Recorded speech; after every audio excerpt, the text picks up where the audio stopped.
நீங்க அரசியலுக்குள்ள நுழைஞ்சது எந்த வருஷம் மேம்? அது வந்து 87.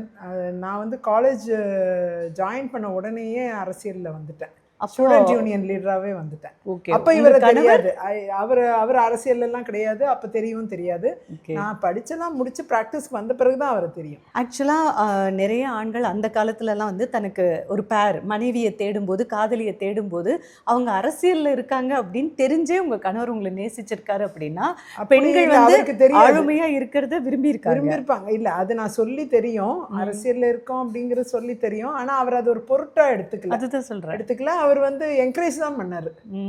இன்னும் நல்ல ஸ்டூடெண்ட் லீடர், ரைட்ஸ்க்காக போராடுறவ அது இதுங்கிறத ஒரு மைனஸாக நெகட்டிவாக பார்க்கல, பாசிட்டிவாக பார்த்தாரு. அது உண்மையாகவே வந்து என்கரேஜ் பண்ணுவார். ஆமாம், நீ கரெக்டு, நீ சொல்கிறது கரெக்டு, உன் ஆங்கிள்லேருந்து கரெக்டு தான் அப்படின்னு ஒத்துக்குவார்.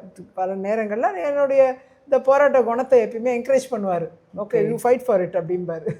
வேற லெவல். இந்த மாதிரி ஒரு சப்போர்ட்டிங் கணவர் வந்து எல்லாருக்கும் கிடைச்சிருக்காது இல்லை? பெண்கள்னா ஏன்னா அந்த காலகட்டங்கள் 90ஸ்லாம் கூட பெண்கள்னா திருமணமானா வீட்டில் இருக்கணும், சமைச்சு கொடுக்கணும் அப்படிங்கிற இடத்துல நீங்கள் ஒரு அட்வொகேட், பத்தாததுக்கு அரசியல்லையும் இருக்கீங்கும் போது அந்த சப்போர்ட் சிஸ்டம் வந்து அதுவும் கணவரிடம் இருந்து கிடைக்கிறதுங்கிறது it's a big level. Kennedy was my biggest support, அதில் சந்தேகமே கிடையாது. ஓகே. என்னோட மிகப்பெரிய என்னுடைய ஃபேன்ஸ்லேயே மிகப்பெரிய ஃபேன் அவர் தான். அப்படியா? ஆமாம். Kennedy was a different level all together. அவர் வந்து எல்லாத்தையுமே ரைட் பெர்ஸ்பெக்டிவ்ல பார்ப்பாரு.